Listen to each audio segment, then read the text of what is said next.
What's going on, everybody? We are back for another episode of Pickin' Six, Season 3 of Pickin' Six. I am Tyler. As always, I am joined by Connor. Connor, how we doing? How we feeling? Doing good. Love the slate this Yeah. weekend. Oh yeah. A We lot of great games. we love this slate. We really tried to condense it. There's a lot more that we could have put on here, but we don't want to make this an hour and a half show. So we're trying. We said our goals with this show is to get in, give you the picks, and get out. We give our insight, we give our thoughts and our feelings, but at the end of the day, you're just here for the picks. You're not here to listen to us yammer on about this and that and the other thing, or maybe you are. I don't know. That's fine with us. But you ready to get right into the slate? Let's do it. Perfect. So starting off college as always, Florida State -2.5 against the Clemson Tigers over under 55.5. And I will say that Florida State coming off of playing Boston College to the wire, I might add. That was at Boston College, mind you.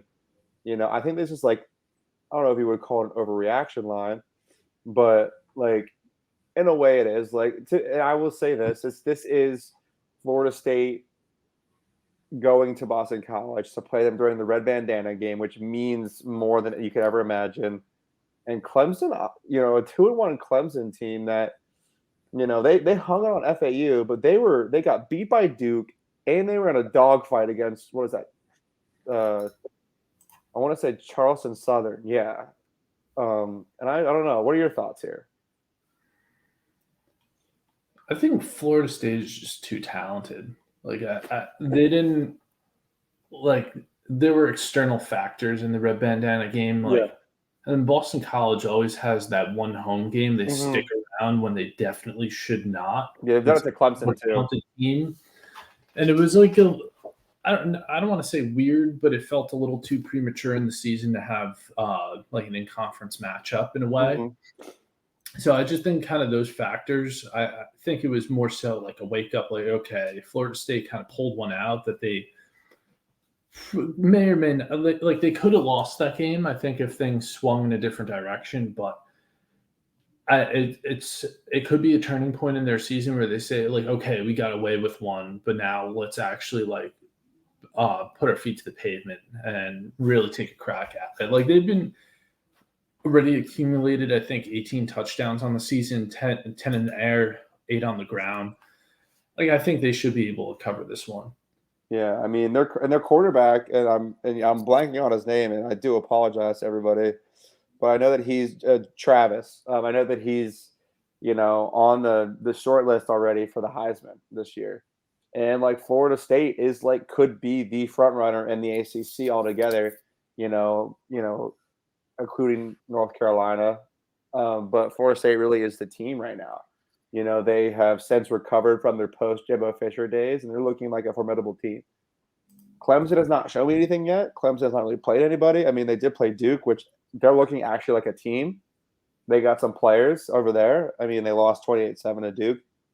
I mean, this is a small number. I like it inside a field goal, which is probably where this game is going to end up. But I do like Florida State for sure. I think that if Florida State doesn't have to squeak it out against Boston College last week, I think that this is a massive different line. I would also maybe lean over, but I'm not going to take a side there. Just head to head, they've gone over in the last 3 out of 4. Clemson has also covered the last 4 and one straight up in the last 5. So just say I think Florida State is due for a little regression here as far as Clemson is concerned. Moving right along, we got the SEC. This is a wildly different Alabama team going against Ole Miss, who has had Alabama's number in the past. What are you thinking here, man? I think like Alabama is not like the dynasty kind of feels like it's coming to a close. Like we're not seeing Clemson and Alabama at the peak of their powers. Like, could it be NIL? Could it not be? Who knows the real reason? But regardless, like two of them have lost stranglehold on like college football. I think. Texas went into Alabama. Texas is a different animal, but kind of exposed them. I don't like don't have the same talent that Alabama traditionally has, don't have the power on either side of the trenches. And Ole Miss, their offense is rolling. I like over could be a play, but I'm taking Ole Miss in the points here. Yeah. With a little bit of a sprinkle on the money line as well. Yeah, and we may end up looking dumb. Alabama may figure it out, but I'll tell you why. I've talked about this with Chad on the South End Zone. Shout out the South End Zone. But a couple reasons why, and I think the biggest reason why you just said it, NIL, the transfer portal. We think about it, right? What has a Nick Saban team always had that he truly doesn't have anymore, which is 5-star people waiting in the wings. Top talent just stockpiled on his bench, right? Because that top talent isn't playing, they're not going to hang around. You know what I mean? They're going to go play for somebody else who they're going to play right away for. That's the biggest thing I feel like. Other thing is quarterback play. I mean, to be fair, Alabama's been blessed with a run of it was like Jalen Hurts, Tua Tagovailoa, Mac Jones, and then Bryce Young. Like that's been their quarterback progression. Even shoot AJ McCarron, you know what I mean? Like they've been blessed with quarterback talent, you know what I mean? And since in the past 10, 15 years, same with running backs. You talk about they don't have that stable of running backs, that Derrick Henry, that that Bo Scarborough, TJ Yeldon, Eddie Lacy, those kind of guys. And then really, there's not that receivers that can gas you down the field anymore. The Devontae Smiths, the Jalen Waddles, the Mechis, the Henry Ruggs, Calvin Ridley. Like you just think about all those players, they don't have that anymore, and they're getting beat in the trenches, which you said never happens, and now it's happening. It's just like you said, you're a numbers guy. Everything has regression eventually, right? Mm-hmm. Everything. You can only be up for so long until you eventually come down. It's just about when, and we might be seeing the final regression of Alabama, like. As we've always thought it was going to happen, and it hasn't, and now it has. On the flip side of that, I do agree that Ole Miss is, offense is always going to be there, always going to be putting up points. That is for damn sure. Which is, another Saban assistant, and that's the other thing too is that Saban's assistants are now able to outcoach him. You talk about Kirby Smart, talk about Jimbo Fisher, Sarkisian at Texas. You know what I mean? Like these are, why not Lane Kiffin? And now people might have their opinions on Lane Kiffin as a person, but I don't see why they couldn't win this game. I'm going to take him in the points. I'm going to take the over 2. That is my rant.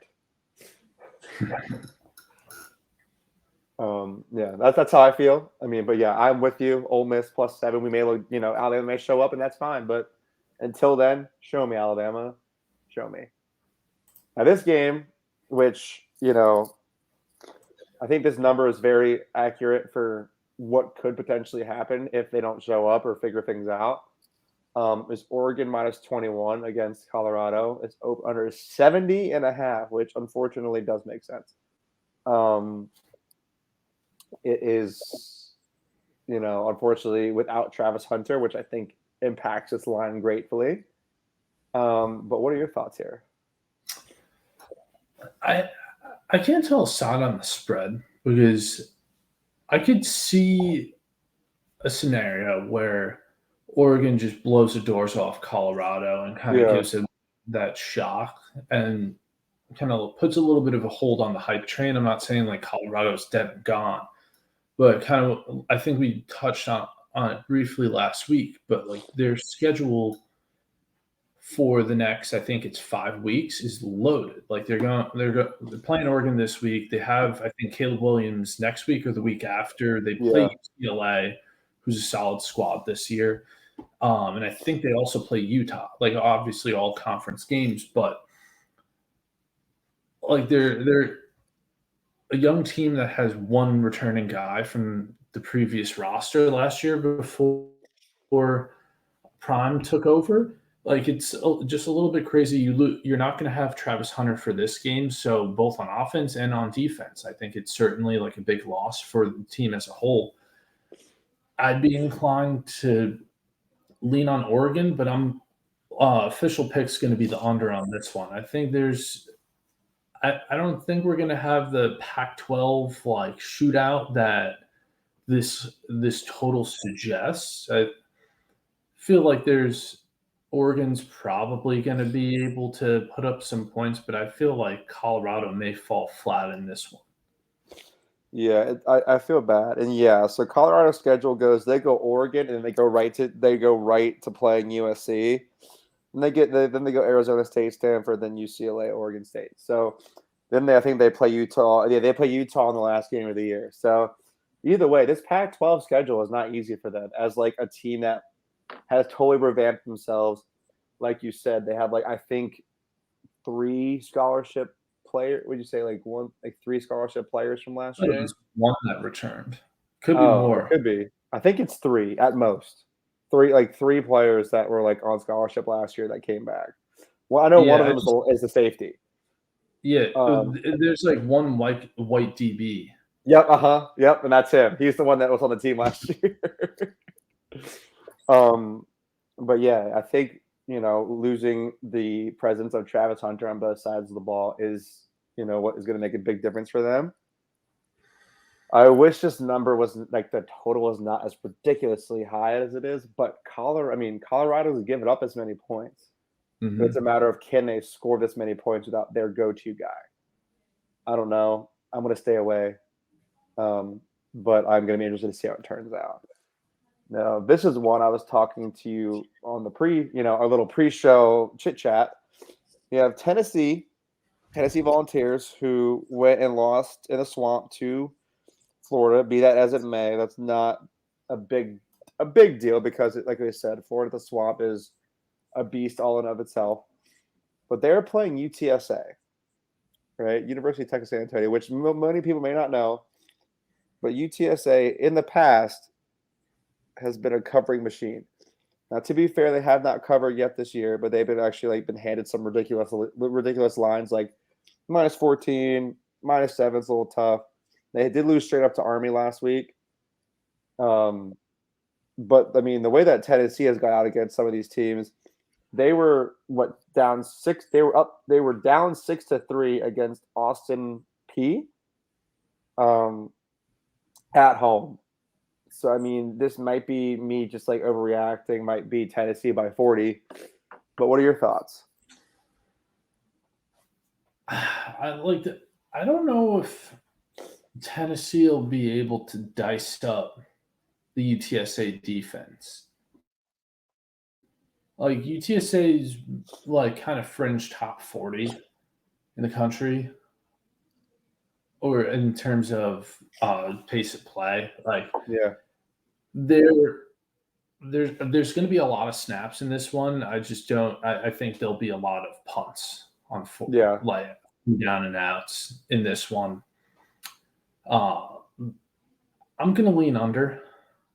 Yeah, Think that's a good play.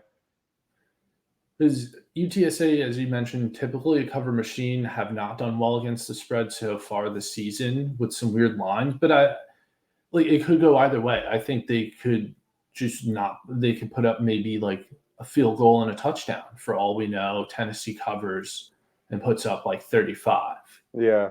In this one, it's a weird one. Like it could go either way. Yeah. But I'm going to stick with the under. I like the underplay. I'll lean that way.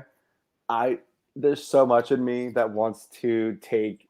I might see like what UTSA just at +21 is, even 21.5 looks like. But Tennessee needs to show me something, man. I'm just saying, like they were. I mean, like I would have to imagine that UTSA is better than the Austin P team that Tennessee played horribly. And to be fair, that Tennessee did run away with it against Virginia, but it's I just want to put it out there. UTSA has been a covering machine in the past, and if Tennessee gets out to a slow start, who knows? I might it could also wait for a better in-game line, or if you like Tennessee, wait for see how the game shakes out. I don't know, but I said I might join you on that underplay there. I like that a lot. Moving on, we have Ohio State -3.5 against Notre Dame. This is probably one of the biggest matchups of the weekend, if not the biggest matchup. They played last year in like the opening game of the season, which Ohio State won 21-10. What are your thoughts here, man? Both undefeated. Both undefeated. I'm not. But against two, like, you know what I mean? Yeah, like this could be interesting. I haven't been too keen on Ohio State this year. I think they don't feel as loaded to me as they have in the No. past. I just think like there is a chance that they could really irritate Hartman in the Yeah. pocket, make him force mistakes. I'm like, he hasn't looked the greatest so far this season either. Yeah. So I don't know. Sorry, go ahead. I think this is going to be an unders weekend. That's me. exactly. I'm under as well. Yeah, that's exactly what I was feeling. I was liking the under here, just like like now, Ohio State has hung 63 on Western Kentucky, only 35 against Youngstown State, and then only 23 against Indiana. It's just I know that they're trying to figure out a lot of things with their offense. I know like at one point they were playing two quarterbacks. I don't know if that's what they're still doing to determine a starter, but you'd hope they have that figured out. I mean, I'm just saying this is going to probably be a close game, but I do believe that it's going to be an under game as well. So I will join you on the under 55.5. And that's where it needs to be. And keeping it with the Big Ten, this is the whiteout game in Happy Valley, 7:30 on Saturday night. Penn State minus 14.5 against Iowa, over under 40.5. Are we taking this as a Big Ten under? Why or why not? I know Penn State is involved, which is like, one of the few teams who is not part of the Big Ten unders club. But Iowa was served as the president of that club. So what are we thinking here? You're usually the one with the Big Ten under stats. Yeah. But like head to head, like this all-time series is 17-14 in favor of the Nittany Lions. But Iowa has won the last two games in this interconference matchup. But I'm gonna say, I mean, it's a 2-touchdown spread, right? Yeah, 14. Is that insane? Over on 40.5. That's so bad. I'll tell you this. Like in the last 3 games, the overs, the totals have been 41, 45.5, 43.5. They've gone over, under. So over 41, over 45, then under 43.5. And they had a 51.5 game in 2018 that went over. But in the games that like Penn State has been favored, it's usually been a bigger number. Penn State went over 51 and then under 43.5. I mean, on the season, Penn State is 2-1 for the over, while Iowa's 1-2. But also if you look at Penn State against the spread, I mean, Penn State's 3-0 against the spread on the season so far. Iowa's 2-1. So it's really just, I don't know, man. It's tough. But 14.5 is a lot. It is a lot. It's a lot, but also like Iowa's been putting up points, like a decent chunk of points this season. I'm going to take the over. Okay, I like a Big Ten over on. I mean, it is in Happy Valley. It is a Saturday night. That's a big number. That is a big number. The over's not. Oh, that'd be crazy. Are we crazy? We're not crazy. I think we're lunatics. I think we're lunatics. Are we crazy? We're not crazy. You know what? I'll join you on the over. I'm gonna eat those words so bad when it's a 14-7 game. But it's like 10-7 or 7-3 or something at the half, and we're like, well, that's it. But think crazier things have happened in Happy Valley. That's all I'll say. So 40.5 is attainable. We like it. Let's keep it moving. It's the NFL with the Chargers minus 1.5 against the Vikings, who have not don't know if there's been hype around the Vikings, but what are your thoughts here? I mean, I did see. I think the Vikings just traded for Cam Akers They earlier. did. They did. I would wager he's probably not going to be in the lineup on Sunday. I don't know how that works. I think it's like a week for the waiver to clear for for it to clear. I don't think he can play this weekend. At least I don't think so. Yeah, and where is this game? It's just in Minnesota. In Minnesota. I think this one is going to be one of I think this is Chargers are 0-2 on the year. So are the Vikings. Yeah, I think this is going to be I'm going to take the Chargers. Yeah. Even though they have no Eckler, I think they just need it. They need it. They need it. They need it. I need it. They need it and you need it. I mean, logic right there. Yeah, they need it and you need it. Hey, I mean, I don't hate that. I think, in all honesty, when you look at, I don't know. I mean, I do like a TJ Hawkinson touchdown. I like that off the jump. TJ Hawkinson is a dog. And you know that every team and their mother is going to game plan for Justin Jefferson. So give me a Hawk touchdown this weekend just because.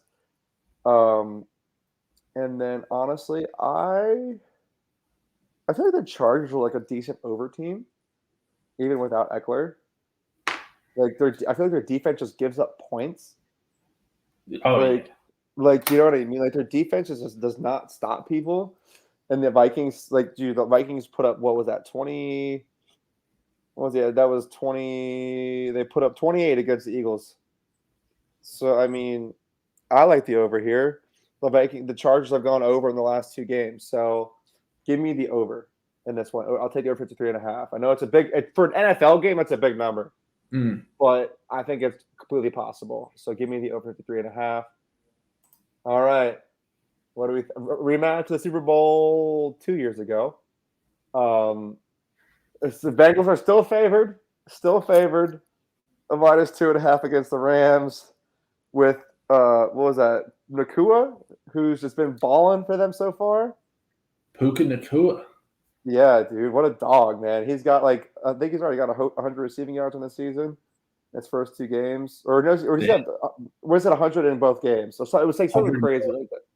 Yeah, isn't that insane? I think it was 100 in both and 10 receptions in both as well. That's crazy. Yeah, he's been balling. I think I'm going Bengals here. Even though they still have yet to shake the dust off. This is another one. It's a team who is talented enough and had obviously losing in the Super Bowl 2 years ago. They still have those aspirations, and they loaded team. They still have Joe Burrow. They have Joe Mixon. They have Jamar Chase. Other skill position players that are very talented, I'm gonna say Bengals to cover. But if Joe Burrow's banged up, as we get towards kickoff, I'm just gonna lay off this one entirely. Yeah, I think. Well, this is the Rams traveling to Cincinnati for Monday. What are your thoughts on the double Monday night games? I like it. I mean, I think it's better. I like having a bit of an earlier start. I might be getting old, but I don't like the 8 o'clock kickoffs. It's fair. We work. It's a Monday night. We got work the next morning. I get that. This would have been money when in college because I took a decent chunk of night classes. I was a big fan of the Monday night class, get one done for the week. So I'd just be sitting there in the back watching YouTube videos. If I had a game kick off at 7 o'clock, about a half hour into the class, that would have been phenomenal. But I'm all for it. And Because if you have like, I don't know, occasionally, like depending on how teams shake out, like we've had some duds of Monday Night Football matchups. So in the potential, like, okay, there might be one dud, but like you have the chance, like another game, you have a chance for a decent matchup, or at the very least, more football on a Monday. This is true. Yeah, I mean, hey, I would hope, Connor, as a man of as an accountant, you were paying attention in those classes, but I'm kidding. I would probably do the exact same thing. But yeah, I just think it's interesting, especially like if it's like dual markets. But these are also nationally televised games, both of them. You know what I mean? So I mean, the Eagles play on as the other Monday night game next week. Shout out the Birds. You know, hopefully they get it done against the Bucks. Um, but yeah, as far as this game, I think this is a stay away for me. The Bengals have hurt me so much. I think the Bengals was our first like big team we were betting on the first year of this show, if I remember correctly. It was the Yeah, I think, Bengals and it was the Cowboys. Those yeah, were our go-to teams. But yeah, we'll keep it moving, and we're gonna cap it off with just one more NFL game. I know there's a beautiful, beautiful slate, but to save everybody time, we condensed it down.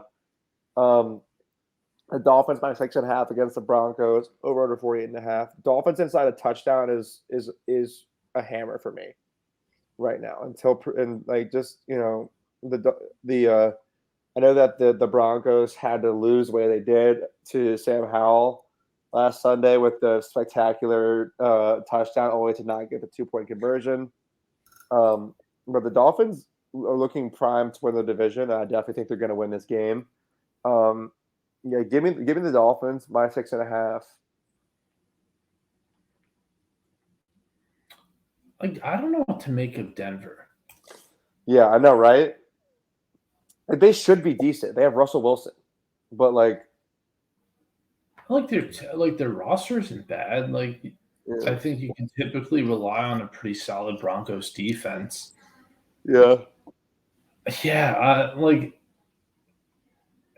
it, it's a weird one, but yeah, I'll have to go Dolphins as well. I think the Dolphins are going to be the team that like the two of us just kind of ride into the sunset this year yeah, until the wheels fall off. I think that the Dolphins are going to be a team, and then I'm probably going to be the Cowboys favorably at home. We know how they do at Jerry's World, yeah. but What are you thinking? I mean, I don't have a little banner up for us, but what are your thoughts on the Cowboys minus what is that minus 12.5? This is in Arizona, by the way. it doesn't matter. I mean, yeah, I think that's the team that scares me the most out of the NFC East is the Cowboys. Yeah, well, Like as an Eagles fan, as a Giants fan, you know what I mean? Like I would be more scared of the Cowboys than us right now. yeah, I would be too. But regular season, yes, they're the scariest team in the NFL. I stand right now. When you get to the playoffs, it's an entirely different story. But yeah, even so, I think, uh, yeah, like I'd be riding Cowboys as well. Their defense is just too loaded. Dobbs is a solid quarterback, but they just don't have anything going for him. Yeah, I feel you. Well, the one thing we love to talk about is we love to give out props, and one of my favorite props is to give out is a quarterback rushing touchdown. Now we didn't hit on him last week. There was like 7 quarterbacks in the league that all walked in for touchdowns. What do you? I don't want to give it out, but here's what I'm thinking. What do you think about your? I mean, they play the Niners. What do you think about your boy Danny Dimes walking one in tomorrow night if they get close to the end zone? That's a thing. Like they might not. Like, if they get inside the red zone. Without Saquon, man, he's got to put the legs on. Yeah, like yeah, I mean, they're nice odds. Like plus 260 for Dimes to walk one in. I I think that might be the only way that they could get points on the board other than field goals. Yeah, But which yeah, is that's not one I'll be riding with. I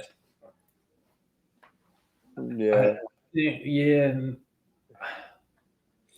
not for me. I think I don't know. I'm feeling some. I don't know if it was the Baker pick, but I just have like weird feelings. I feel like it's Zach Wilson. Oh, Zach Wilson. I could see that. But we also could see them not getting, also once again, not getting in the end zone at all because it is the Right. Jets. But crazy things have happened. I will say this. I'll give you two that have, I don't think it even happened yet this season. I could be wrong. I know one hasn't, which is a Jalen Hurts touchdown. I don't believe. Um, correct me if I'm wrong. I could be totally just lying there, but I don't remember Jalen Hurts having a touchdown yet, unless I was like asleep or not paying attention. Um, yeah, I think he only threw for one touchdown in each game so far. The rest were rushing touchdowns by everybody else. Yeah. I think also a Dak touchdown is due. Ooh, I think Dak is Dak's going to be my play. yeah. Too much Cowboys love from your boy, but against the Cardinals, anything is possible. This is true. This is true. And I mean, honestly, you might as well just bet the Cowboys defense to have a touchdown in some form or fashion too.